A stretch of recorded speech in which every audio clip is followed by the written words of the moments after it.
Movie के start होते ही एक मॉडल किम्बरली को दिखाया जाता है जो रियलिटी शो शूट करने के लिए वेस्ट वर्जीनिया के जंगलों में जा रही थी। उस वक्त वो अपने मैनेजर से कॉल पे बात कर रही होती है जो उसे लोकेशन बता रहा था। उसके सामने दो रास्ते आ जाते हैं। उसका मैनेजर उसे पेपर फैक्ट्री वाले रास्ते को चूज करने का कहता है और वो उसी तरफ अपनी कार लेकर चल पड़ती है। उस रास्ते पर आते ही उसकी कॉल कट जाती है। वो मोबाइल देखती है तो वहाँ पर नो सिग्नल होता है। मोबाइल देखते हुए अचानक से उसकी गाड़ी के सामने एक आदमी आकर बुरी तरह टकरा जाता है। वो बहुत घबरा जाती है और गाड़ी से उतरकर उसे देखने जाती है और साथ साथ ये प्रे कर रही होती है कि वो मरा ना हो। वो देखती है कि वो मरा नहीं है, उसमें अभी भी कुछ सांसें बाकी थी और वो उसकी हेल्प करना चाहती थी। लेकिन जैसे ही वो उसके पास आती है वो अचानक से उसे झपट कर पकड़ लेता है। वो उसके नीचे वाले होंठ पर बुरी तरह काट कर उसे अलग ही कर लेता है और उसके होंठ को कच्चा चबा जाता है। किम्बरली दर्द से तड़प रही होती है और वो वहाँ से भागने की कोशिश करती है, लेकिन सामने से एक और म्यूटेंट आकर उसके सामने खड़ा हो जाता है जो उसे पकड़ लेता है और वो म्यूटेंट थ्री फिंगर था। वो किम्बरली को बिल्कुल सीधा खड़ा करके एक कुल्हाड़ी से उसकी दो टुकड़े कर देता है। वो दोनों उसकी बॉडी का एक एक पार्ट पकड़ के वहाँ से चले जाते हैं और ये सीन काफी डिस्टर्बिंग है। इसके बाद हमें रिटायर्ड कर्नल जिसका नाम डेल मर्फी होता है उसे दिखाया जाता है और वो ही वेस्ट वर्जीनिया के जंगलों में रियलिटी शो का होस्ट कर रहा है। उनके शो का नाम अपोकलिप्स होता है। इस शो में टोटल 6 पार्टिसिपेंट जिनमें किम्बरली जो वहाँ पर पहुँच नहीं सकी क्योंकि वो रास्ते में ही म्यूटेंट्स का शिकार बन चुकी थी। शो को माइकल नाम का एक लड़का डील कर रहा था और वही शो का डायरेक्टर था। वो सब शूटिंग के लिए रेडी हो जाते हैं लेकिन किम्बरली वहाँ पर मौजूद नहीं थी। इस पर माइकल डिसाइड करता है कि वो उसके बगैर ही अपने शूट को स्टार्ट करेंगे और वो शो की सेकंड प्रोड्यूसर मारा को कहता है कि 6 कंटेस्टेंट बन जाए और वो इस बात के लिए एग्री हो जाती है। वो पूरे जंगल में कैमरास फिट कर देते हैं ताकि सारे पार्टिसिपेंट्स पर नजर रख सके और साथ साथ वो पार्टिसिपेंट के ऊपर भी एक कैमरा लगा देते हैं। फिर वो शूटिंग स्टार्ट कर देते हैं। डेल उन लोगों को एक अजीबोगरीब टास्क दे देता है कि उन्हें जाकर जंगल में खाना ढूंढना है। उन 6 के 6 पार्टिसिपेंट्स को वो एक एक टीम में डिवाइड करते हैं। उन्हें सारे रूल्स बता दिए जाते हैं और इसके बाद उनका शो स्टार्ट हो जाता है। आरवी में उन लोगों ने जो कैमरा लगाया था उसके फुटेज में हम नील को देखते हैं जो उस वक्त टॉयलेट कर रहा होता है। तभी थ्री फिंगर पीछे से आकर उसे पकड़ लेता है और उसका गला काट के उसे मार देता है। इसके बाद हम देखते हैं डेल को जो जंगल में खड़ा उस गेम को सेटअप कर रहा होता है और जब वो वापस आता है कि किसी ने उसके एटीवी को तीर मारकर उसके टायर को पंचर कर दिया है। इसके बाद उस पर भी कोई तीरों से वार करना शुरू कर देता है लेकिन वो खुद को बचाकर दरख्त के पीछे छुप जाता है। लेकिन सामने से थ्री फिंगर उस पे कुल्हाड़ी फेंकता है। वो कुल्हाड़ी से बच जाता है और अपना चाकू निकालता है और थ्री फिंगर की तरफ फेंकता है जो सीधा जाकर उसके सीने में लगता है। लेकिन थ्री फिंगर को उसका जरा भी असर नहीं होता और वो चाकू पर लगे अपने ही खून को लीक करता है और अचानक से वहाँ पर एक और म्यूटेंट आता है जो डेल को पीछे से मारकर बेहोश कर देता है। दूसरी तरफ माइकल जो टीम ए को शूट कर रहा होता है जो अपने चैनल को फेमस करने के लिए दुनिया को सर्वाइवल के अलावा और भी बहुत कुछ दिखाना चाहता था। लेकिन जेक इस बात से इनकार कर देता है। वो कहता है कि मैं ऐसा कुछ नहीं करूंगा क्योंकि मेरी फैमिली ने भी ये शो देखना है और ये कहकर वो वहाँ से चला जाता। लेकिन एलिना ये मौका गंवाना नहीं चाहती थी और वो चाहती थी कि वो शो में सबसे ज्यादा नजर आए और इसीलिए वो माइकल को लालच देती है। नीना और मारा को एक टास्क मिलता है और वो टास्क ये था कि उन्हें रिवर के पास जाकर अपना वो टास्क कंप्लीट करना था। वो तेजी से भागकर रिवर के पास आ जाती है और मारा उस टास्क को पूरा करने के लिए आगे बढ़ती है और देखते ही देखते वो टास्क को कंप्लीट कर लेती है। लेकिन साथ में वो माइकल और एलिना को भी देख लेती है जिससे वो काफी डिसहार्ट होती है क्योंकि ये सब कुछ वो माइकल के लिए ही कर रही होती है। वो काफी दुखी हो जाती है जिस पर नीना उसे बहुत समझाती है। एम्बर और जॉन्सी को जंगल में एक बारबेक्यू नजर आता है और वो समझते हैं कि शायद यही उनका टास्क है और वो कपड़े की मदद से उसे वहाँ से उठाकर ले जाते हैं। मारा उस जगह को छोड़ना चाहती थी और वो चलते चलते घर के सामने आ जाती है। वो घर के अंदर घुस जाती है ताकि वहाँ से वो फोन ढूंढ सके।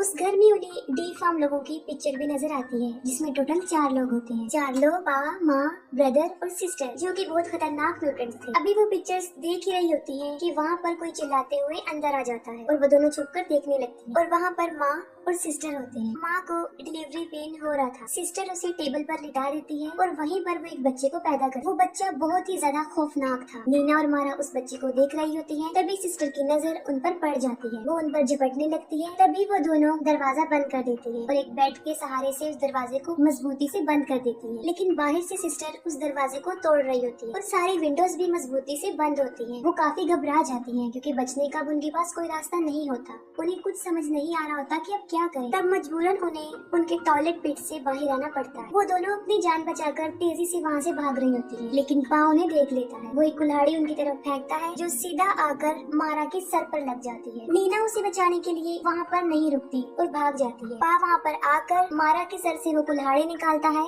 और नीना के पीछे चला जाता है। नीना वहाँ पर छुपी होती है और वो अपनी जान बचाने की बहुत कोशिश करती है। दूसरी तरफ माँ ट्रक लेकर पा को वहाँ से लेने आती है और ट्रक के उस ऊपर उसने मारा को भी बांधा होता है। वो उसकी उंगली को चबाकर दूर फेंक देती है और वो उंगली सीधा जाकर नीना के पास गिर जाती है। नीना बड़ी मुश्किल से अपने मुंह पर हाथ रख के अपना मुंह बंद करने की कोशिश करती है और जब वो लोग वहाँ से चले जाते हैं तब नीना भी वहाँ से भाग जाती है। माइकल वहाँ से निकलकर हार्वी की तरफ चला जाता है और पीछे से एलिना अकेली रह जाती है। ब्रदर छुपकर काफी देर से एलिना को देखता होता है। इतनी देर में सिस्टर भी वहाँ पर पहुँच जाती है और वो उसे देखकर जेलस होती है और ब्रदर को पीटना शुरू कर देती है। एलिना वहाँ से भाग रही होती है कि सिस्टर एक चाकू लेकर उसके पीछे पड़ जाती है। वो उसकी कमर में बहुत ज्यादा चाकू मारती है और उसे इतना जख्मी कर देती है कि उसकी स्पाइन तक नजर आने लगती है और वो मौके पर ही मर जाती है। डेल को जब होश आता है तो वो देखता है किसी ने उसे उल्टा लटकाया हुआ। थ्री फिंगर उसके सामने खड़ा होता है जो नील को काट कर डिनर की तैयारी कर रहा होता है। तभी पा और माँ वहाँ पर ट्रक लेकर पहुँच जाते हैं और वो मारा की डेड बॉडी को वहाँ पर रखकर चले जाते हैं। थ्री फिंगर डेल को मारने ही वाला होता है जिस पर डेल उसे जख्मी करके खुद को आजाद कर लेता है। डेल एक बहादुर सोल्जर होता है और वो बड़ी हिम्मत से थ्री फिंगर का मुकाबला करता है और लास्ट में वो थ्री फिंगर से गन छीन कर उसे ही गोली से उड़ा देता है। फिर माइकल हार्वी में आता है और वो सारे कैमरास को चेक कर रहा होता है तो अचानक से हार्वी खुद ब खुद चल पड़ती है। माइकल सोचता है कि शायद नील उसे चला रहा है लेकिन उसे पा और माँ चला रहे होते हैं और वो माइकल को पकड़ लेते हैं और पा उसे मार मार के जख्मी कर देता है। दूसरी तरफ जेक, एम्बर और जॉन्सी जो बड़े मजे से बारबेक्यू एंजॉय कर रहे होते हैं। नीना बहुत घबराई होती है और हाँफते हुए वो उन लोगों के पास पहुंच जाती है। वो सब कुछ उन लोगों को बता देती है और कहती है कि हमें यहाँ पर अब एक मिनट भी नहीं रुकना चाहिए, हमें यहाँ से चले जाना चाहिए। जॉन्सी समझता है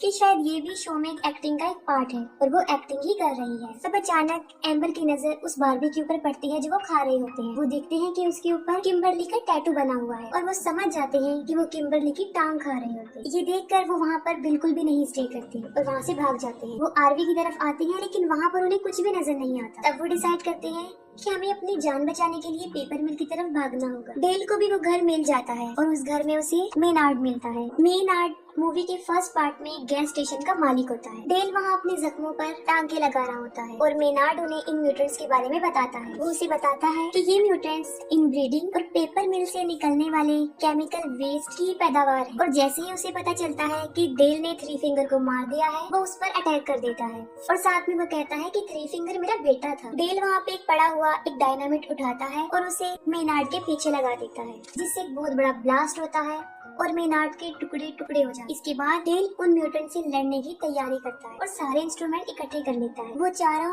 उस मिल को ढूंढ रहे होते हैं। तब जंगल से उन्हें किसी के चिल्लाने की आवाज आती है और वो ब्रदर और सिस्टर होते हैं और जब वो दोनों उन्हें देखते हैं तो वो उनके पीछे पड़ जाते हैं। नीना यहाँ पर भी खुद गर्जी का मुजाहिरा करती है और वो वहाँ से तीनों को छोड़कर भाग जाती है। वो तीनों उनका मुकाबला करते हैं, उनसे लड़कर उन्हें मारते भी हैं और वहाँ से भाग जाते हैं। नीना भागते भागते एक गड्ढे में गिर जाती है और वो बाहर आने की बहुत कोशिश करती है लेकिन अंदर ही फंस जाती है। नीना एक सेल्फिश लड़की होती है, वो सबको मुसीबत में छोड़कर भाग ही चुकी थी लेकिन फिर भी जैक उसे ढूंढने का फैसला करता है। वो एम्बर और जॉन्सी को कहता है कि तुम दोनों मिल की तरफ चले जाओ, हम वहीं पर मिलेंगे और खुद वो नीना को ढूंढने चला जाता है। नीना की चीख सुनते हुए वो उसकी हेल्प के लिए भागता है। वो उसे ढूंढकर उसे बाहर निकालने में कामयाब हो जाता है लेकिन उसे बचाते हुए उसका शोल्डर डिसलोकेट हो जाता है। वहाँ पर उन्हें ट्रक की आवाज सुनाई देती है और वो वहाँ से भाग जाते हैं। भागते भागते वो ऐसी जगह पर पहुँच जाते हैं जो आखिरी किनारा होता है और उसके नीचे रिवर होता है। इतनी देर में सिस्टर भी वहाँ पर पहुँच जाती है और उन पर गोलियां चलाना शुरू कर देती है। उन लोगों के पास बचने का और कोई रास्ता नहीं होता और वो रिवर में ही कूद जाते हैं। एम्बर और जॉन्सी भाग रहे होते हैं और जॉन्सी एक ट्रैप में फंस जाता है। एम्बर उसे बचा रही होती है और वो खुद भी इस ट्रैप में फंस जाती है और इतनी देर में पा और ब्रदर भी वहाँ पर पहुँच जाते हैं। पा उन लोगों के ऊपर अभी निशाना बना ही रहा होता है तो वो ब्रदर को मौका देता है। ब्रदर एक ही तीर से उन पर वार करके उन्हें मार देता है। नीना और जैक बड़ी मुश्किल से मिल की तरफ पहुँच जाते हैं और वहाँ पर एक अलमारी में उन्हें एक स्केलेटन मिलता है जो एक छोटी बच्ची का होता है। नीना उसे देखकर बहुत डर जाती है और वो सोचती है कि शायद ये बच्ची भी इन म्यूटेंट से बचकर यहाँ पर छुपी थी और इंतजार करते करते वो वहीं पर ही मर गई। डर की वजह से नीना वहाँ से भागने लगती है लेकिन जेक उसे पकड़ लेता है और कहता है कि जॉन्सी और एम्बर यहाँ पर आने वाले हैं, हमें उनका वेट करना चाहिए। वहाँ वो देखती हैं कि विक्टिम्स की बहुत ज्यादा गाड़ियाँ खड़ी हुई थी जो तादाद में बहुत ही ज्यादा थी और वहाँ पर उनकी आरवी भी खड़ी जिसमें माइकल की मुसलसल चिल्लाने की आवाजें आ रही। वो दोनों उसे बचाने के लिए आगे बढ़ते हैं। जब जेक अंदर जाता है तब वो देखता है कि माइकल लाइव आ रहा है और माँ उसे बड़ी बेरहमी से मार देती है जिस पर जेक समझ जाता है कि ये उनके लिए बिछाया गया एक ट्रैप है। लेकिन अब वक्त वक्त गुजर चुका था और वो दोनों उन दोनों को भी पकड़ लेते हैं। नीना जब होश में आती है तब वो देखती है कि किसी ने उसे डाइनिंग टेबल के सामने बांधा हुआ है और जेक को भी सामने लटकाया हुआ है। तब उस फैमिली का डिनर का टाइम होता है और डिनर करने से पहले वो सब प्रे करते हैं। ब्रदर जबरदस्ती नीना के मुंह में खाना डालता है और यहाँ पर हमें पता चलता है कि वो फैक्ट्री ही असल में उनका घर था। माँ एक ग्राइंडर में बचे हुए बॉडी के वेस्ट पार्ट फेंक देती है और वहीं पर डेल उसे छुपकर देख रहा होता है। डेल बाहर आ जाता है और उसकी मूवमेंट से आवाज पैदा हो जाती है जिससे उन सबको पता चल जाता है। आवाज सुनते ही वो उसे ढूंढना शुरू कर देते हैं। डेल ब्रदर और सिस्टर को अपने ट्रैप में फंसाता है और उन दोनों को भी डायनामाइट से उड़ा देता है। अंदर नीना खुद को आजाद करने की कोशिश करती है और इतनी देर में डेल वहाँ पर पहुँच जाता है और वो उसे आजाद कर देता है। उसके बाद वो जेक को भी खोल देता है। तभी पा और माँ भी वहाँ पर आ जाते हैं और अपने बच्चों को टुकड़े टुकड़े हुआ देखकर वो दोनों पागल हो जाते हैं। पा डेल के ऊपर कई बार तीर से वार करता है लेकिन वो एक स्ट्रॉन्ग इंसान था। माँ उसकी तरफ एक तेज धार वाला हथियार फेंकती है जो उसकी गर्दन से निपट जाता है और वो उसकी पूरी गर्दन काट देता है। उसे बहुत ज्यादा ब्लीडिंग होती है और मौके पर ही उसकी भी मौत हो जाती है। नीना बड़ी मुश्किल से उस मिल से बाहर आ जाती है लेकिन गलती से जेक उस ग्राइंडर वाले रूम में चला जाता है। माँ और पा भी वहाँ पर पहुँच जाते हैं और जबरदस्ती उसे ग्राइंडर में फेंकने की कोशिश करते हैं। नीना को जेक की चीखें सुनाई देती है और अब वो उसकी हेल्प के लिए जाती है। वो पा की गर्दन पर बाइट करके उसका मांस उखाड़ देती है और जेक मारते हुए पा को ग्राइंडर में धकेलने की कोशिश करता है जिससे उसका एक हाथ कट जाता है। एंड वक्त पर माँ उसे ग्राइंडर से बाहर निकाल देती है। इतनी ही देर में नीना एक लीवर खींच देती है जिससे लकड़ी का लॉग वहाँ से मूव करता हुआ उन लोगों से टकरा जाता है और सीधा उन्हें ग्राइंडर में फेंक देता है जिससे उनका कीमा कीमा बन जाता है। नीना और जेक एक कार में बैठकर वहाँ से चले जाते हैं। फिर लास्ट सीन में हमें दिखाया जाता है कि थ्री फिंगर अभी मरा नहीं होता, वो भी जिंदा होता है जो कि डी-फार्म बच्चे को फीड कर रहा होता है और वो भी मारा की फिंगर से। और इसके साथ ये मूवी एंड हो जाती है।